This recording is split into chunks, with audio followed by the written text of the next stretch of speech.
Welcome back to A Vacuous Vocation. I'm your host, Matthew Geiger, and this is the show where we're not afraid to talk about almost anything, or we're dropping white pills, which is perspectives of hope and optimism. And I think what we can talk about today is intimidation. What is intimidation? To me, intimidation is a psychological phenomenon. It consists of a belief that there is potential harm or a threat coming to a person. If you take a person and put them near a loud, big, barking dog, this dog is showing signs of aggression, and this can be intimidating for people. You have the fight or flight mode activated, and people are concerned about whether they're in harm's way. Will they get bitten? Will that dog chase them? XYZ. It's a scary and frightful position to be in when you're intimidated.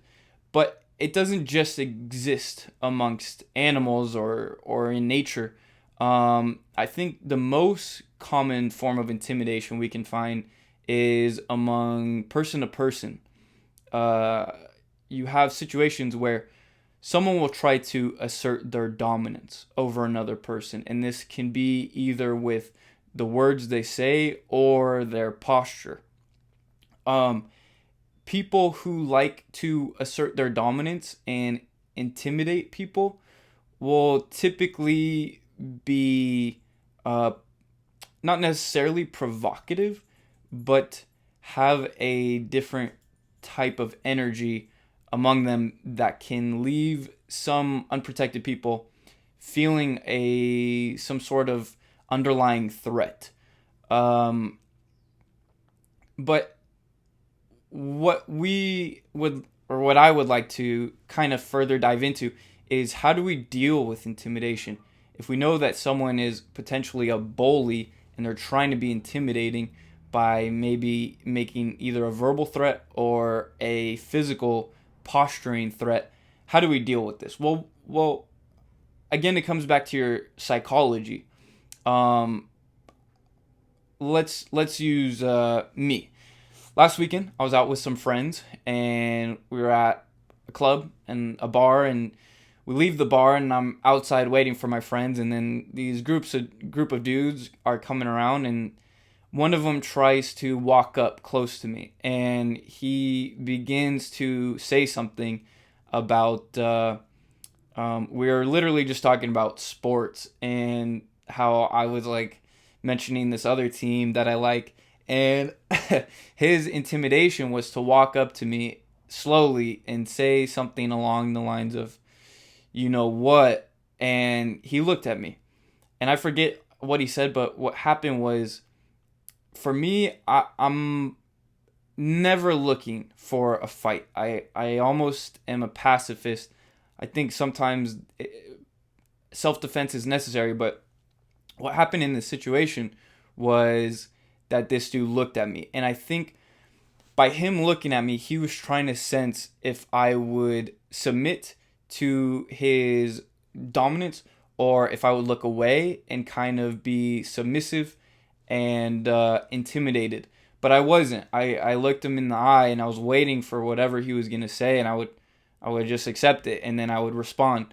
There was no like physical threat in the moment, and this dude literally just laughed because he had nothing to say. I think he was just trying to flex a little bit and see if he can be the more macho person of the group.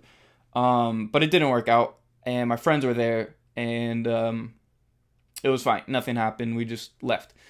And so what I think helps with intimidation is confidence. If you practice a martial art or self-defense, then you know what to do if you were ever to be in a physical confrontation, and this gives you some confidence. For me, it's if I'm getting into a physical confrontation, I would just snap down, front headlock, and then we just take control of the situation. We don't need to throw punches or anything like that. And so what's interesting is people, I think, are almost in a Machiavellian sense trying to find power in the ways that they can. And even if, they're not going to physically violate your body, they try to achieve psychological intimidation. And this is by looking at you and see if you look away first or look down or whatever it is. And these are just signs of intimidation. But what's interesting is if you can, I believe, almost think for yourself and know your ability as well as your limitations, you can deal with intimidation in a very psychological manner. Understand what is occurring in the situation that is taking place and know your position in it. If it's like, yeah, you might actually be in harm of physical abuse or violence, then get out of there if you can. Like, there's nothing to do in that situation. But if it's a person, and let's just say they're a very low status person, and they're like yelling at you, and you always have the option of choosing how to react. And in this situation, one quote that I heard one time was, you have to listen to what they're saying and not pay attention to the bark or the roar or the volume of what they're saying it at. And if someone's saying something loudly over and over again, then they're not in a position for a conversation. They're essentially making a threat. And you have to deal with those situations in a calm manner and choosing how to go about it. Typically, I find that people saying things loudly over and over again are in an emotional state and not in a clear, calm state for a conversation. They don't care about what you have to say. They just care about being heard and making their point.